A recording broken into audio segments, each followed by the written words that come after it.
Good afternoon and welcome to On the Spot Motorsports Media. I'm your host, Mitchell Gunter, right along with Robert Simpson. He'll be joining us here in just a minute. But before we get into the show, hey, we got to pay some bills. So bear with us and we'll be right back after these messages. Reliability to drive thousands of miles. Confidence for those who fly high. Redline oil products give you the power to crush the competition and a track record of being the best. Redline oil products. You push it to the limit, we'll protect it. The number one source of friction in your engine is not what you think. Piston rings rubbing against the cylinder walls generate more friction than any other part of the engine. More friction and temperature means more wear and less horsepower. Fortunately, the team at Total Seal knows how to reduce friction and wear through innovative piston ring design. If it takes a piston, Total Seal can build a better ring. 60 years of innovation, 60 years of attention to detail, 60 years of rigorous testing under race conditions is what makes ATI Performance Products great. ATI has been helping racers like you reach the finish line first. Today, we manufacture a wide range of high-performance parts that are track-tested and race-proven. We're passionate about performance, and that passion is what drives you to the finish line first. See everything ATI has to offer at ATIRacing.com. Well, we want to welcome everybody onto the show, but unfortunately, we want to give everybody a heads up. Mark Horton is actually up in Georgia working, and where he's at, his location, he will not be able to video call in. So we're going to move him to August the 1st, but there's a lot of things that are going on. We got some other guests that's coming on in the next couple of weeks. We have Zach Collins with Scorpion Racing Products. He's going to come on, and we're going to discuss all the different types of parts that they sell, both for circle track and for drag racing.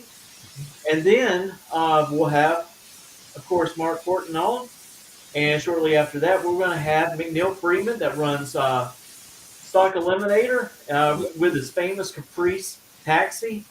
Everybody loves him racing that car, and we're looking forward to having him on. He's a super great guy and just loves the sport of drag racing. And if you've ever been to an event where McNeil Freeman has won for class or has won anything, he's going to gather up about 100, 150 people to join him in Winner's Circle to get a photo. That's just the type of guy that he is. You might know four of them. He might know four, and everybody else is friends immediately. Oh, yeah. Great. Yeah, guy. just a super nice guy. So we're really excited about having him on here in a couple of weeks. But, of course, you know, the NHRA Northwest Nationals is taking place this weekend, and there's some new things that people is going to see. One of those is Corey Reed. Runs Pro Stock Motorcycle, had a Pro Stock Motorcycle program with Joey Gladstone. Mm-hmm. Well, they had decided, instead of putting more money in that program, that they were going to jump over to KB Racing, which Corey's dad is part owner in KB Titan Racing, so it's a perfect fit. Serena Wildgus, she moved over to Elite that left the door open. Right. And so he filled that door. And so he's super excited. This is going to be his first Pro Stock debut. He's been putting a lot of hours in the burnout car with Dallas Glenn over the past couple of weeks, and then making passes in his car that he will be debuting this weekend. So we're really excited. And of course, Joey's going to go with him over to that team. He's going to fill in some kind of role. Maybe he's going to be working on the clutch, or maybe he's going to be doing PR work. But I think it's really neat how close that they are for them to both jump over to Pro Stock. Mm-hmm. I think the transition is going to be relatively easy for them, because I mean, let's face it, when you go from two wheels out in the open and having so much body English to control something, plus something that travels that quick as a Pro Stock bike, getting into a car, obviously getting the feel for it. I mean, he'll adapt really quickly. But also, I think it's interesting, it's just sheer timing.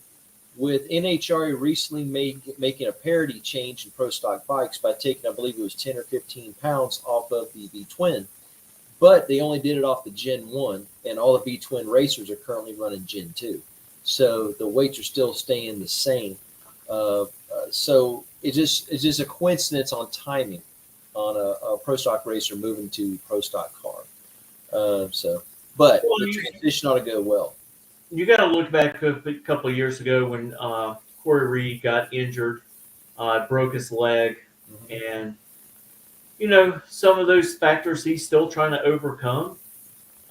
With his leg, he's had several surgeries, and I'll tell you, I think this is the right move for him. Plus, with his father being part of KB Titan Racing, just seems like it's a perfect fit. And then, of course, talking about the open door that was left open, Serena Wildgust will be making her debut with Elite Motorsports this weekend as well, out on the Little Western Swing. I call it Little Western Swing now because we don't have Brandomere Speedway Dragway anymore. And so it's only to 2 races instead of the 3. But, I think she's looking at possibly maybe it was a better program in her mind that she wanted to do, or she just related better with some of the personnel at Elite to make that crossover move. And, we had her. Yeah, go ahead.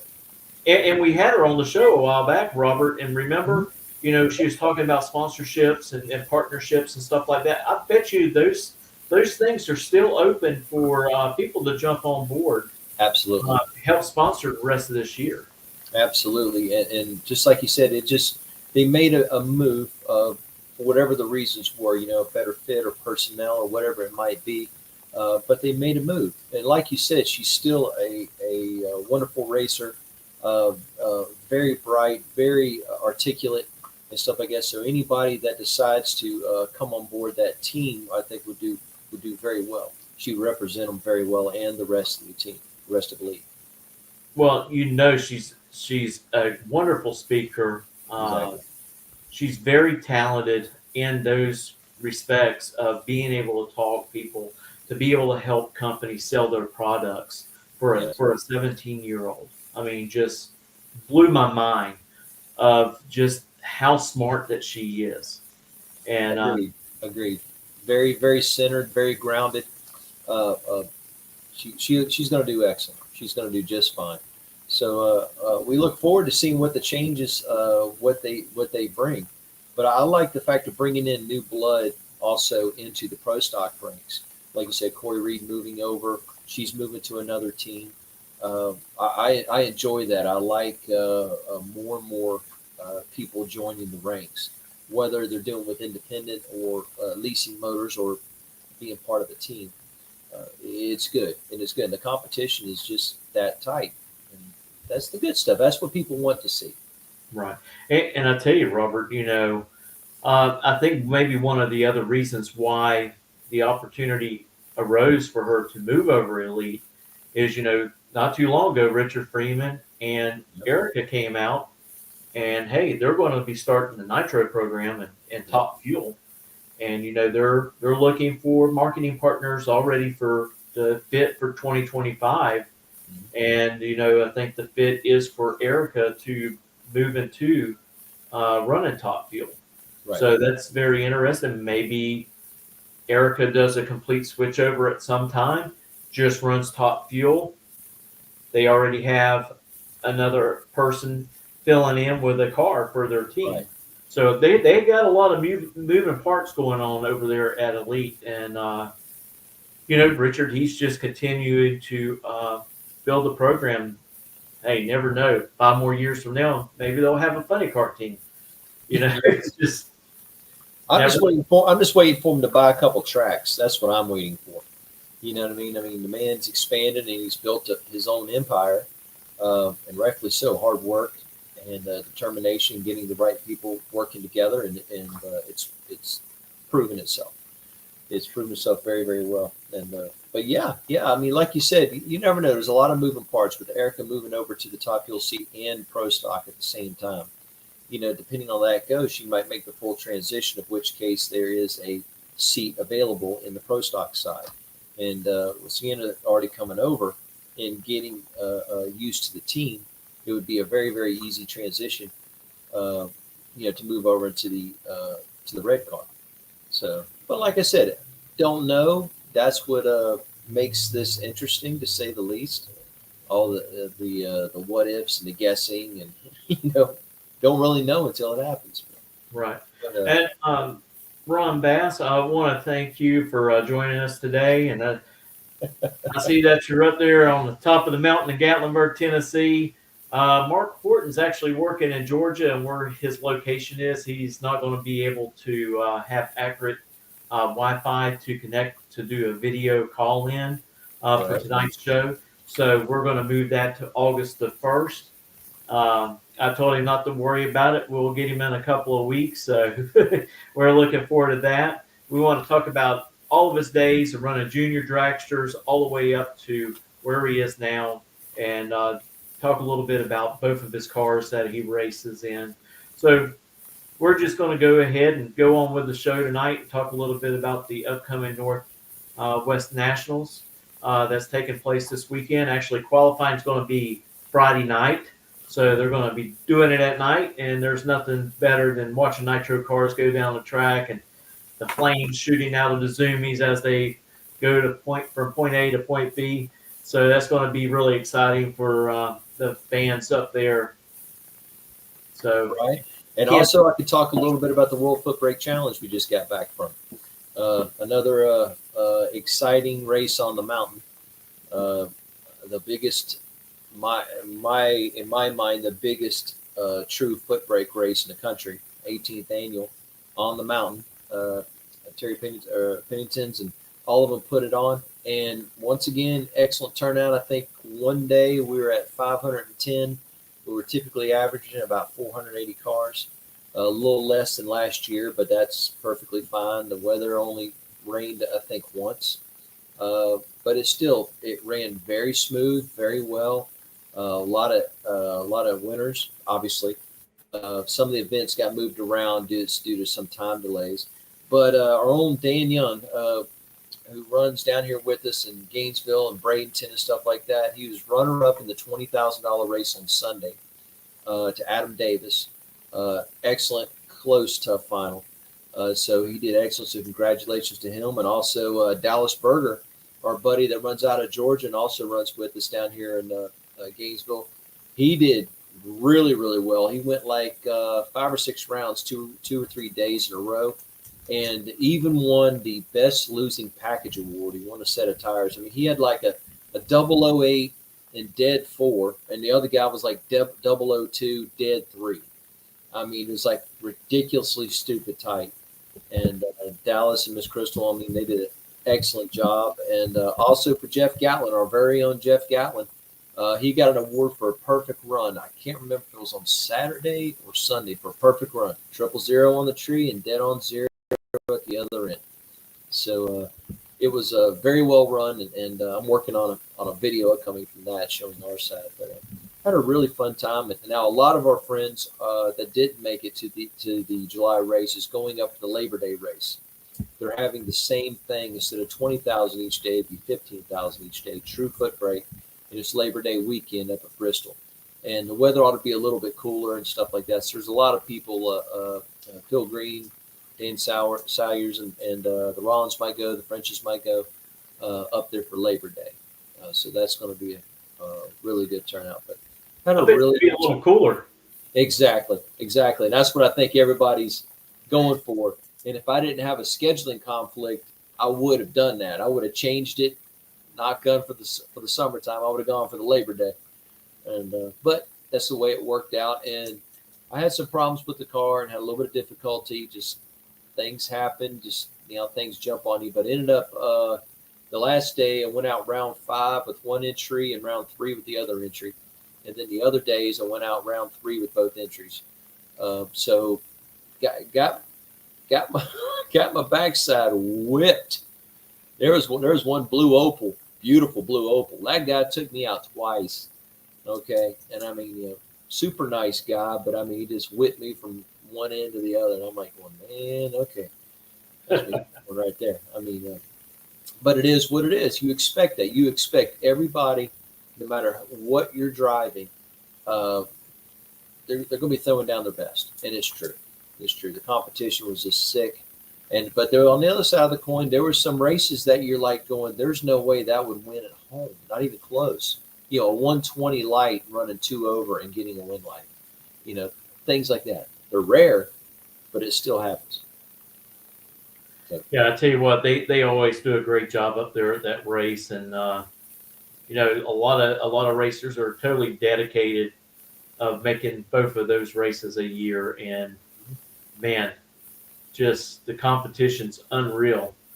I've watched quite a bit of it on you know the stream, and I tell you, if you're 030, you're probably going to go home. That's just the way it is. If you're 030 on the tree, you're probably going ahead and pack it up, or during first round, you're going to go buy some ice cream. And what That's I mean true. is, But the whole deal about it is you got to be in it. You got to be in it to even have an attempt to win it. So you got to go. You got to take, in my case, take my bumps, my bruises, and stuff, and learn from it. Keep coming back, because each year I keep meeting wonderful people, people that become friends, and then I also end up going back and seeing buddies that I've met in years past. And so it's an enjoyable time. And yes, it's tough and difficult. In my case, getting up there, getting scheduled and stuff like that, and financial, but it's a lot of fun. So Mitchell, I would recommend, buddy, at least once to go up there and at least experience. You'll enjoy it. You really will. well, you know, we were talking about the NHRA Northwest Nationals, talking about nitro teams. There's a couple nitro teams that have been struggling at late, and they're really looking forward to making some changes and be able to go some rounds and hopefully pick up some positions in the point standings. And one of those is Josh Hart. They have been working really extremely hard to try to do what they can to improve. They've actually brought in an assistant for Ron Douglas to help him out to make things happen for them. And then you look on the other side, you got Brittany Force. You know, she had to take a race off. She wanted to be with family, and I don't blame her. Right. That's her dad, and she needed to be there. You know, I know that she got a little bit of hate from some people, but hey, that's her dad. That's family, and family always becomes before racing. And I'm glad that she did that, Robert. I really do. I totally agree, and I don't see anybody, honestly, that should think negative on that decision, because that was the right decision. Family first. She's supporting her family, and her father needed the support, so the family was there, and that's it. The racing will come, okay, but family first. So I hope to see John Force was continuing to be on the mend. Man took a hard lick. Man took a real hard lick. And but it also he took a very, very hard lick, and he's recovering. But it just goes to show just how much that the safety aspect of those cars that he started helping initiate many, many, many years back with Eric Medlin, with him losing his life in a funny car. So it's a big, big change, and it's actually really, really good, the progress and the safety that they've made with those cars. So we wish you the best, John Force. Wish you a safe, quick recovery. We all want the best for you and your family. Mitchell, you still there? I am still here. I was just giving you the full screen there for a little bit. I didn't know if you dropped out, because we've all had technical difficulties where it's all of a sudden dropping. I'm like, oops. But like Mitchell said, Mark's working. He's in, like you said, in Georgia. I'm assuming he's in an outage right now. He's just in a spot where he's working. He's got to take care of things. So we'll just reschedule him for the first, move him over there, and that'll be good. We'll talk to him about all his racing ventures and all his other ventures that he has going on, but also his racing career, starting from juniors and working his way on up to winning the 2012 Super Pro World Championship, Summit Super Pro World Championship, and that time at Pomona. And then last year, winning the Division II Race of Champions in Aiken, South Carolina, representing Gainesville Raceway, and then got the trip from the wild card pool, got the trip to Vegas to represent Division II out there. So he's made 2 trips in his career, amongst many other racing. He runs big money bracket races, both the dragster and his door car, with his buddy AJ and other friends. You never know where they're going to turn up racing. They're racing. They race everywhere. There you go. There's Blue. Now, I can attest, I've run against Mark with his car right there, and since he's made a couple of changes, that's a very low wheelie right there. Very, very low. Usually it's dragging the bumper and you can't see it. Now, that's the dragster that him and AJ drive, the Fuel Tech sponsored dragster, Mickey Thompson sponsored. There's Mark right there. And like I said, he's done really well. He works really hard, and he's done really well, and represents the racers himself and his sponsors really well.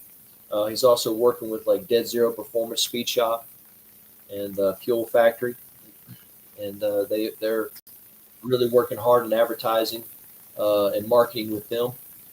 And this year, Mark's already won several races, both at Gainesville and South Georgia. So he's doing a lot. Man's got his hands in so many different things, but he's a great guy. Yeah, I tell you what, he's got his choice. He can run either for Team Gainesville or for Team South Georgia Motorsports part. Coming up at the divisional finals, second weekend of September. Actually, It's been bumped up. We're usually going to the divisional bracket race in October, and so it's a big change. The bad thing is it's going to be hot still in September. Well, not only that, it's literally the week after our last race. Our last race is on a Saturday, and then the following, like Thursday, we're heading up there, or Friday or something like that, to South Georgia, the Division II bracket finals. Actually, I talked to the track manager, and we're running both Saturday and Sunday. Oh, really?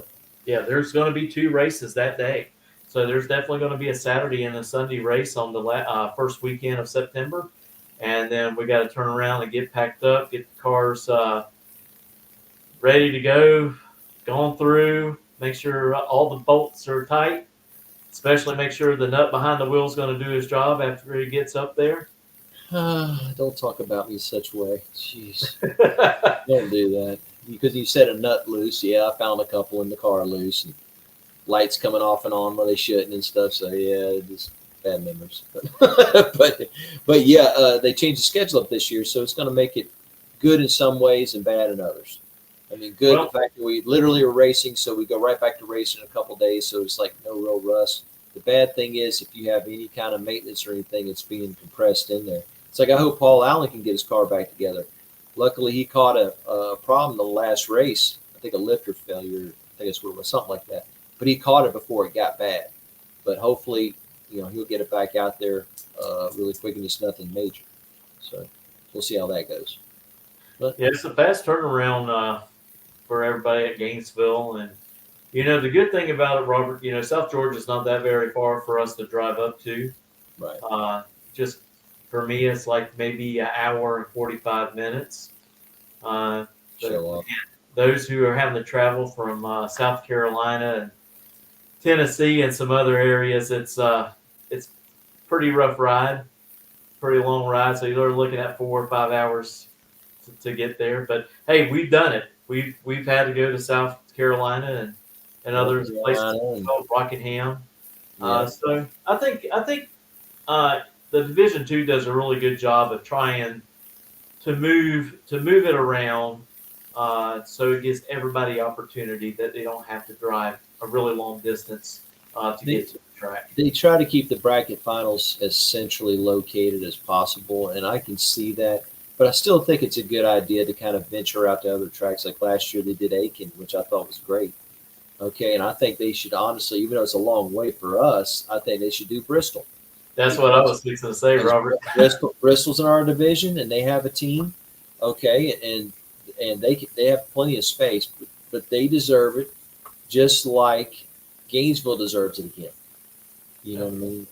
Just like that. And so with Atlanta being gone, so then we're right back to Rockingham, Reynolds, South Georgia. You know what I mean? Those kind of places like that. I don't know. Maybe Galat. Maybe they do it at Galat. I think that would be really cool since it's 8th mile only. That'd be Yeah, really I mean, that's all we run in divisional finals anyway is 8th mile. I know it's such a shame too, at least for sportsmen, because but that's not every track. Not every track runs quarter mile. But our track, we have the luxury of being able to run both, quarter mile or 8th mile. So it's both. So we like that. But I tell you, our upcoming schedule, we're reaching out to more people, and we have some things coming up. We have Zach Collins, like you said, of Scorpion Racing Products. We have McNeil, Mister. I wish you were here, McNeil Freeman. He's coming on, and also I wanted to give a congrats also to Monty Bogan Jr., who is, ever since we spoke to him earlier in the year, has really been on fire with several wins in the comp car, several final round finishes in both the Super Stocker, comp car, and Stocker. I mean, the man has been on it, including winning a stick shift race at a Gear Jammers with the Corvette. Yeah. And then also loaning his car to some buddies, and they're winning either points races or going to finals. So I tell you what, man, everybody needs to, you want to start winning. If you haven't, you need to start parking next to money. That's for sure. You know what I mean? Because, I mean, man's been on it. I mean, Yeah, he's done a worked wonderful hard. He's worked hard, and it's going that way. So that's a good thing. But I tell you, there's a lot going on in racing. Between, like you said, NHRA, PDRA, 6 weeks, and 6 summers. Drag and drive events. I think we just did the Midwest Drags. I think they just did recently. There's a lot of things, plus bracket racing going on, foot brake racing going on, top and bottom bowl. Plus we have later on in the year, we have the 352 shootout coming up. Oh yeah, we're definitely looking forward to that. Oh yeah. And we're going to be live streaming the event, so that's even better. Look forward to that. And also, Rob Reynolds has 2 races near the end of the year that I can't remember which one, what the exact name of, but he has 2 races towards the end of the year. And Rob, RT Promotions, does excellent. His races are really well run, and with him being a true racer himself, he understands how both promoter side and racer side works, and track side, I should say. So it's going to be some more races going on, some excellent races. And Mitchell and I are trying to get things lined up. Hopefully, we could do something crazy like go to the PRI show later on in the year. Which I got to get the tickets ready, but hopefully we can do that. Which I'm looking forward to, because I'd really like to do that. But also, we have lined up later. We have a representative of a fuel injection company coming on. We also have 2 different tracks we're trying to get scheduled that are here in the Southeast. Talk to the track owners there. You'll recognize the names whenever we mention them. And like I said, we're reaching out and want to talk and interview just interesting people, companies, different representatives, and we look forward to it. So if you have any suggestions, please feel free to reach out to us, suggest somebody or a company or anything like that. We'd be more than happy to reach out to them and talk to them. I also want to tell everybody thank you for, we've almost reached our initial goal. We've almost got 15,000 followers on Facebook for this channel. And we've already exceeded 400 on the YouTube channel. We want to keep increasing that. So thank you very much. And also on my YouTube channel, Simpson Competition 2877, it's gradually increasing. We appreciate that. And also my Facebook page, Simpson Competition, and Instagram page, same name. Thank you very much for everybody's support. And like I said, we got Redline on this year, and some other companies. And Mickey Thompson has come on board with me this year, and Competition Products, and Harlan Sharp Rockers, and now Scorpion, and others. So we thank everybody. Yeah, you speaking of not Lucas, sorry, Redline Oil. Correct. Uh, Redline Oil is a big sponsor of PDRA, and Yes. I'm actually going to try to reach out to Amber Franklin and see if Hmm. we can get her on. She's running in Pro 632, Hmm. and I think she would be a great guest to have come on. Get a different perspective from a different sanctioned body besides just NHRA. Right. Um, Spencer Hyde, that's another person I would love to get on and have a discussion with for the viewers. But I also want to let y'all know there is an event coming up here pretty soon, uh, and that is the Division Three race that's going to be taking place on August the 2nd and the 3rd. And go ahead and let you know you can actually go to YouTube and put NHRA in, and it will bring up the races that they're actually covering for the divisionals.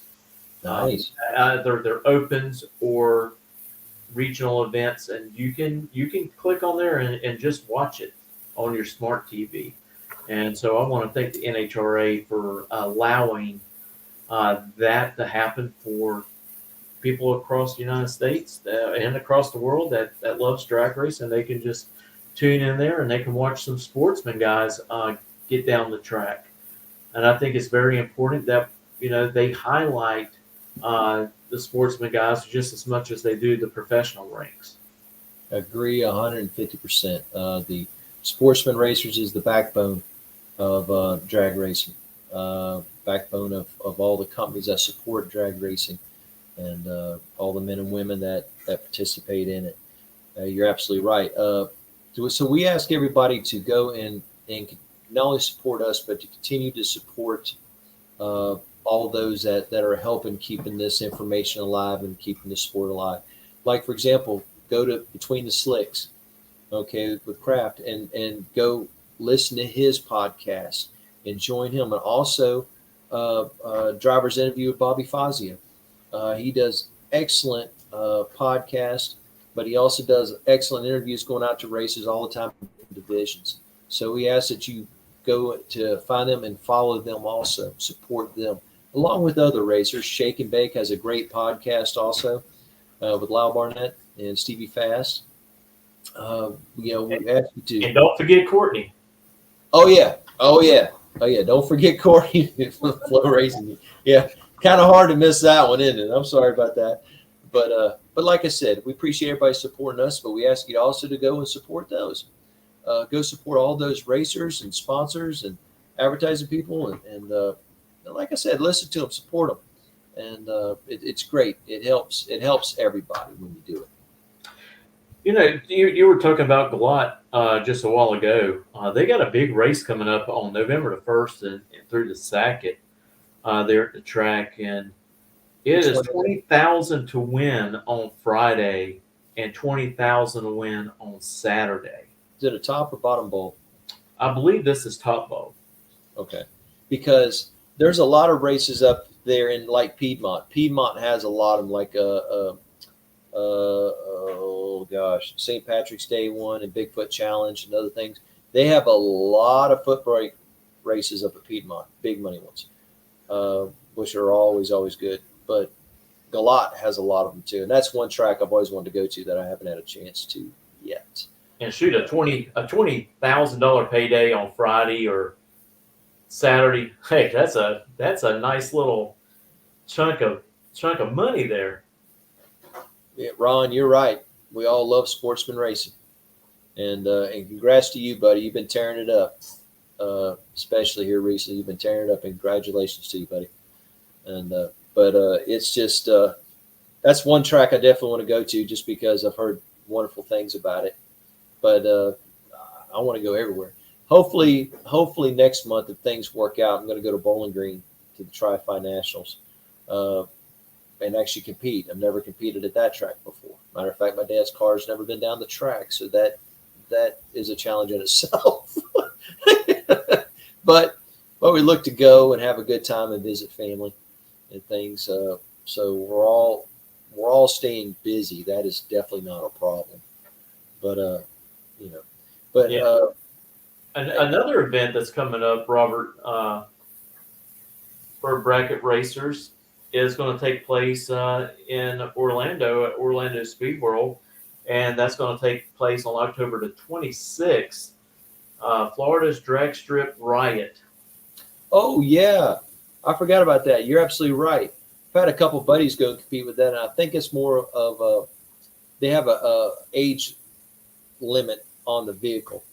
I think it's like 68 or 70 and older or something like that, and it's really a fun time and it's good racing, but it's more of a kind of a nostalgia racing, but it's really really great.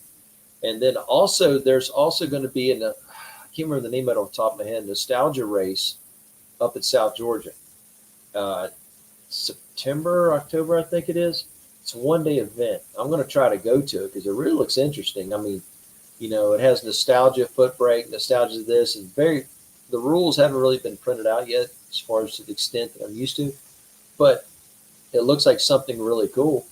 And yes, I completely agree with you, Ronald. I agree with you. And I know one time the guys that promote the foot brake races out in Alabama, Jared and others, in North Carolina with Michael up in Ohio and everybody that does in North Carolina. They tried to do a couple down here, at least one of them. They tried to have one at South Georgia, and he just did not have the turnout, so they didn't come back. And that was only once. Now I don't know the circumstances of why, but I think they could do something different. I think when I say different, it would have to be smaller. I think to start with, meaning I wouldn't have a 20,000 to win a 2 day race at Florida on the first year because I don't know if you're going to have the turnout. Okay, Well, go ahead. you look at Rod Reynolds, what he's trying to do. Right. That could turn out to be bigger paydays if he can get more participants to take place in that and let that particular race grow over the next couple of years. Oh, I agree. I don't disagree with that. His concept of having, I think was it 32 foot breakers, and they run off against each other, and they get $1,000 bonus, and you fall into like fifth round at the top hole race, something like that. Which I don't disagree with because I understand he's doing that to build the clientele up. But what I'm saying is I think you could start off playing either on top of a race or on top of Derek's race or something like that. Have a foot brake race only, foot brake only, and go by the same foot brake rules. Just going off what Ron said, just foot brake rules, and have, for example, 5,000 win with $150 entry, for example. Don't know if that's the math. I'm just using that for an example. Okay, you can start at less. You can say 2,000, 2,500 win, something like that, and then have a minimum field. And then if it doesn't meet the minimum field, the scale slides. And then start something like that and just gradually build it.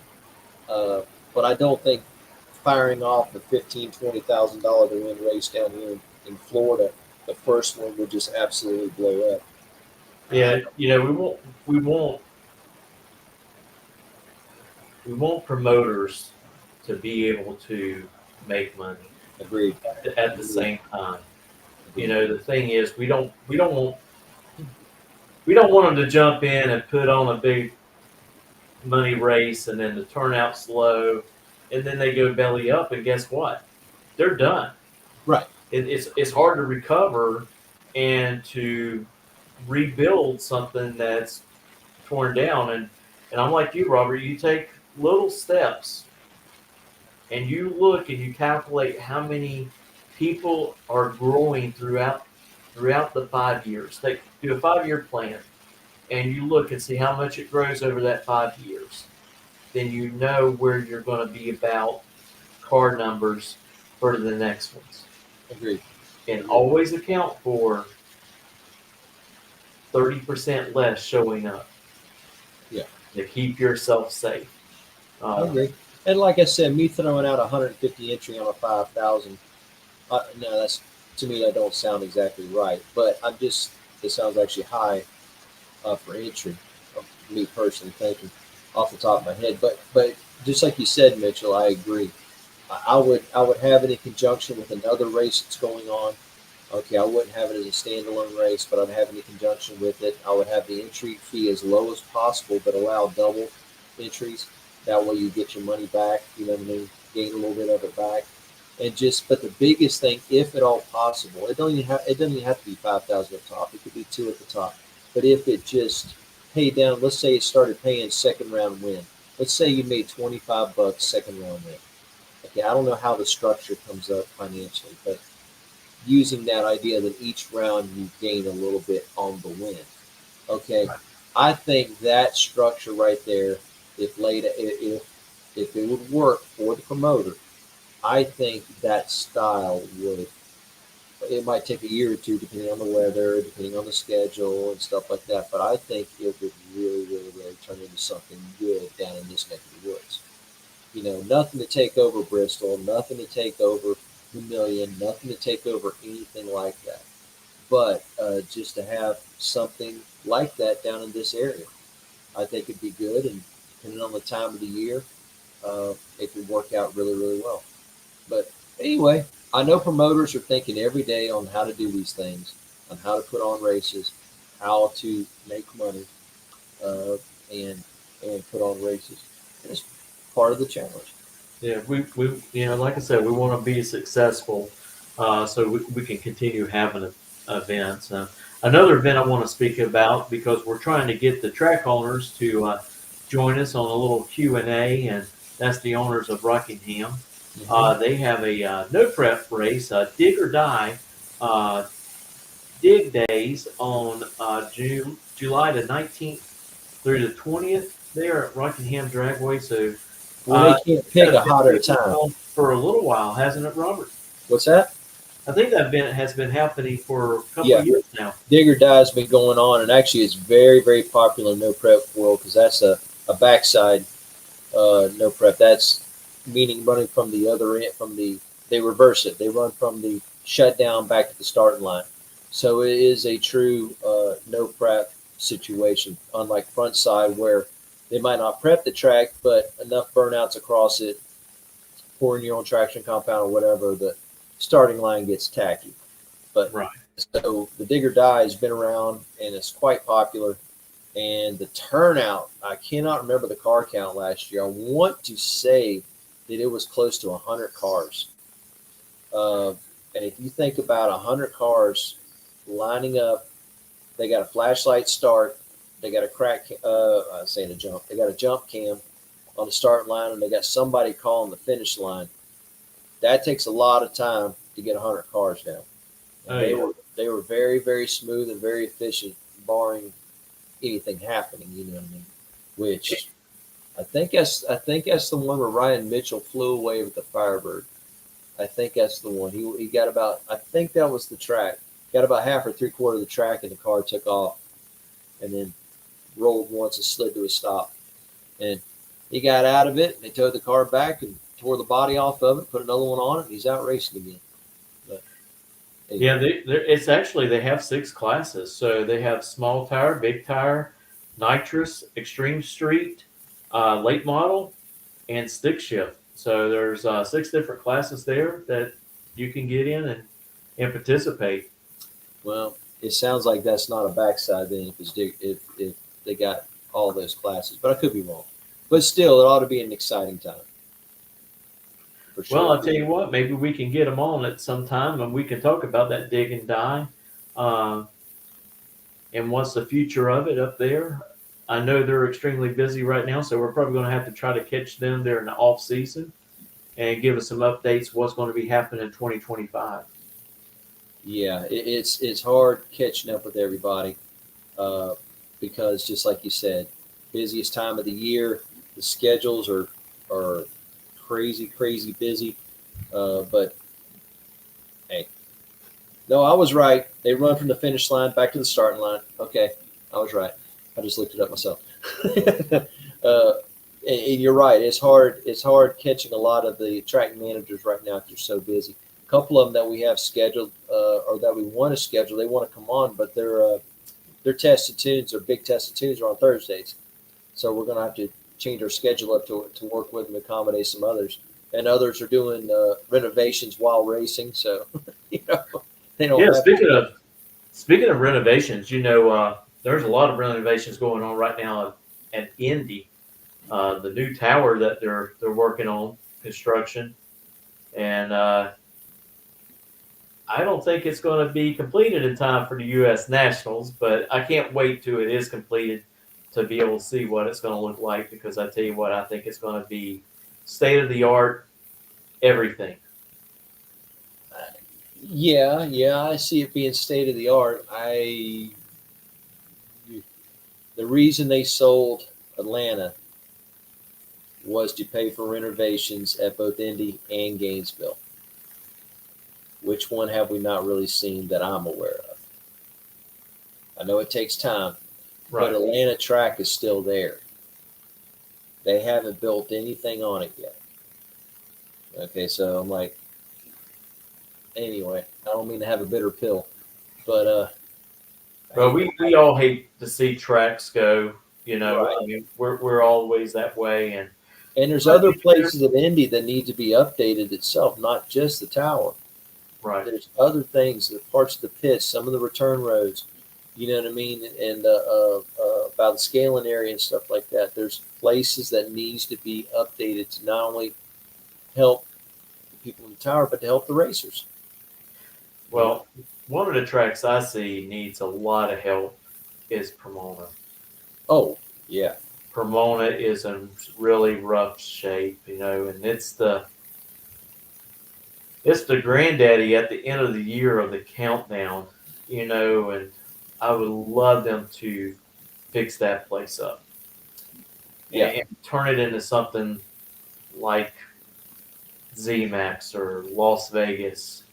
Because I mean it's the finals. You know what I'm saying? It's the finals. You want your Right, place to be for the But finals. but the fairground owns it. NHRA leases it. So I think right there is your stranglehold. I think right there will always be your Achilles heel, where you just cannot do some things. And I think that's one of them, which is a shame because it's a fairground. Right. It is a fairground. So you have permits that should already be in place. You have area, you have space, you have all this kind of stuff that if you had to start fresh and new in that neck of the woods, it'd be next to impossible.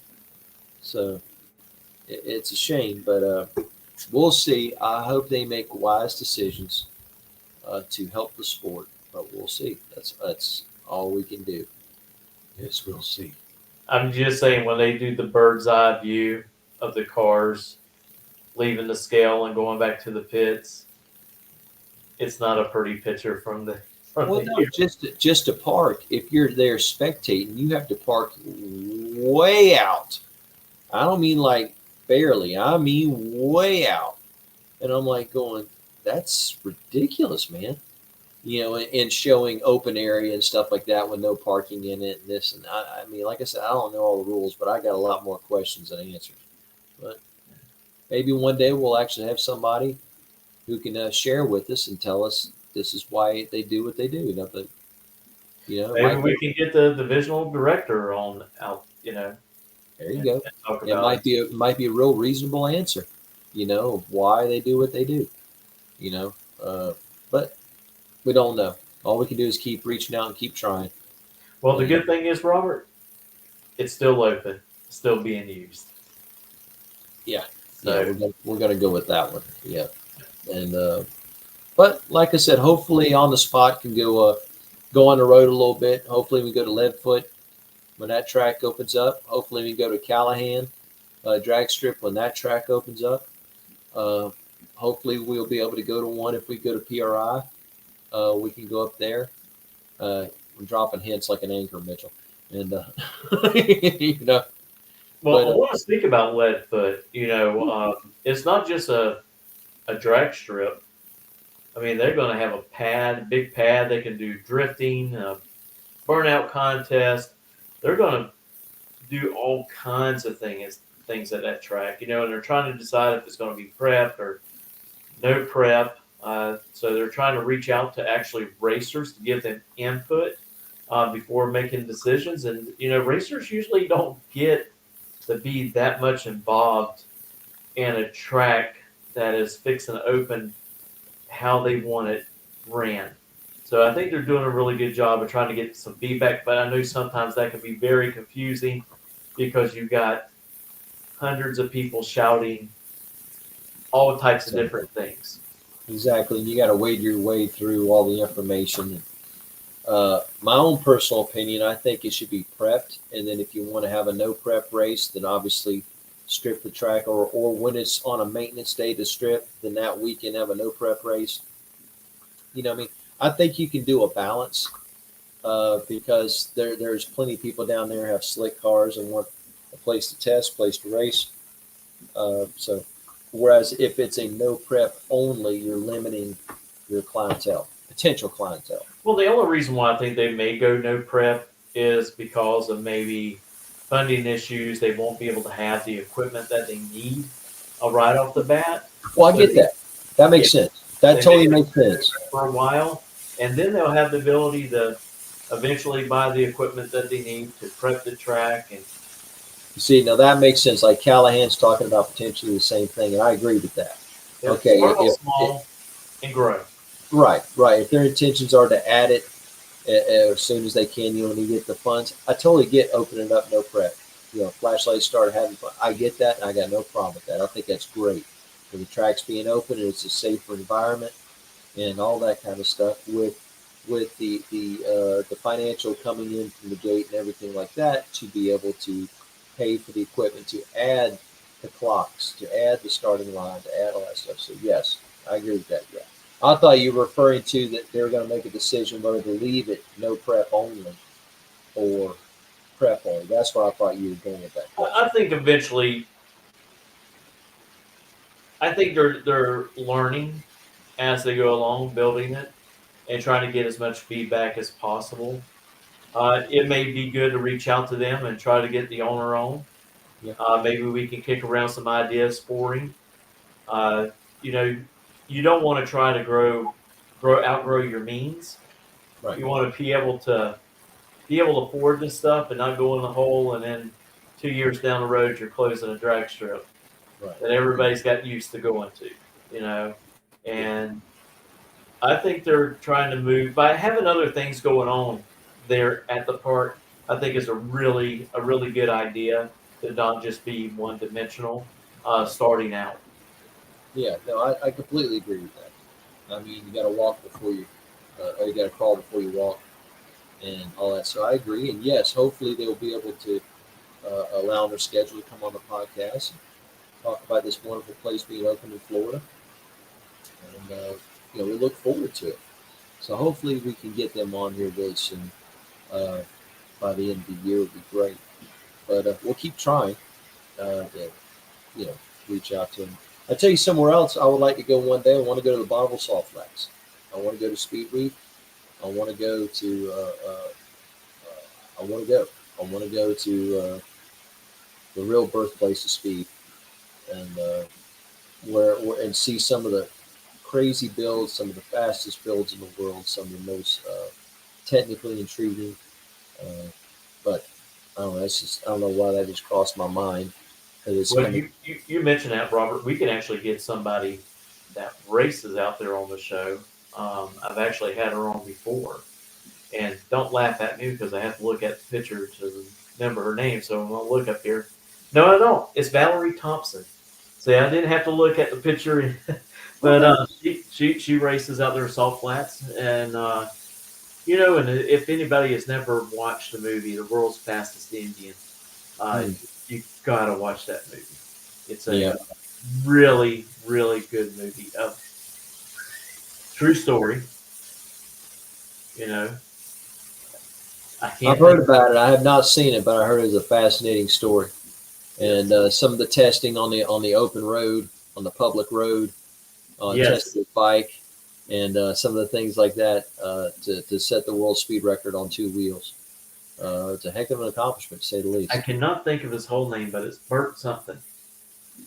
Yes. Oh. Monroe. Is it Monroe? Yeah, I think it's Bert Monroe. Thought it was from, something. from New Zealand.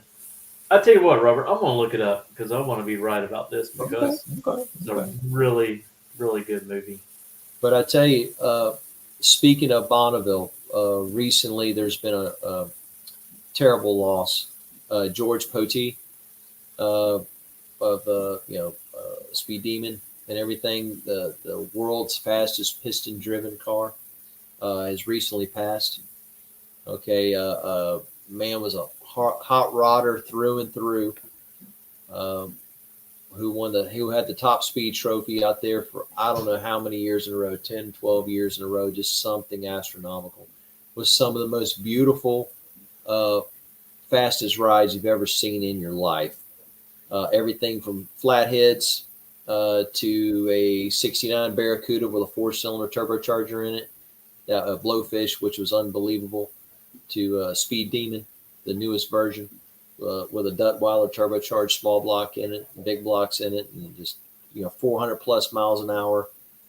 Just absolutely amazing. So to George's family, our condolences. George's family, excuse me, condolences to the whole racing community, our condolences, but also to Miss Lizzie Music, who recently passed away from complications from cancer. Pat Music's daughter, she had a remarkable racing history. No Prep Kings, the Street Outlaws, and NHRA, and other things like that. Uh, Very talented young lady. very, very talented young lady. So our condolences to their family also. But also just speaking of those two people, it just makes you appreciate your family and friends that you're around now. So, keep in contact with them, see how they're doing, check on them, spend the time with them. And Robert, I was right. It's Burt Monroe. How I remember that kind of stuff, I have no idea. I But don't it know, but you're bragging just now. comes to me. But yeah, he was from New Zealand, and he came over to the United States to run his Indian motorcycle. And you're right, he got caught, got busted on the road, testing it out. Just a wonderful story of a man with a dream, and he was able to do it. And he just didn't do it one time. He made a couple of trips of running that Indian on the salt flats. And I tell you what, and it just goes to show tenacity. People have tenacity and goals, and they just keep working towards them, and you'll eventually get there. And so that's good. That's good. Now I got to look it up and watch it because I haven't watched it recently. It's wonderful, wonderful story. But Just the hard yeah, work that he done, and he saved every penny he could to be able to get his bike, across the pond there to, which is not really a pond when you talk about the Pacific, but yeah, to get it here to the States and race it, just remarkable. it is. Well, my friend, we have a lot coming up with On the Spot Motorsport Media. Want to tell everybody thank you for everything. Keep following us and stuff, but also something else, Mitchell. You weren't expecting this. Mitchell is running for a position on the school board in his local area. And so if you live anywhere near, is it Bradford County? Is that what it is? It is Bradford County, Florida. Okay, if you live in Bradford County, Florida, okay, respectfully ask that you look up Mitchell and look at his profile, look what he stands for the school board, and if it fits what you like and support, that you vote for him. I think he'd be an excellent addition on the school board. Very level-headed. We talk a lot behind the scenes and stuff like that, and he's very level-headed and wants the best for the kids, so and teachers. Wants the best for them. Thank you for the plug there, Robert. You're welcome. You're welcome. Well, I want to thank everyone who joined us tonight. We're going to get off here a little early. We usually go about an hour and a half, 2 hours, sometimes 3. We're going to get out of here in less than an hour. No, we're fixing to click to an hour. Yep. 1 hour right now. But please stay tuned. Pay attention to the page, articles, results, get posted on there. We throw up flyers of upcoming races, not just here in the Southeast, but across the United States. If you're a promoter and you're watching this, you want your race promoted, all you have to do is go to my messenger with On the Spot Motorsports Media. Send me a flyer and I'll pop it up on our site. So we always want to promote promoters and keep all drag racing drivers and spectators in mind when we post and do podcasts.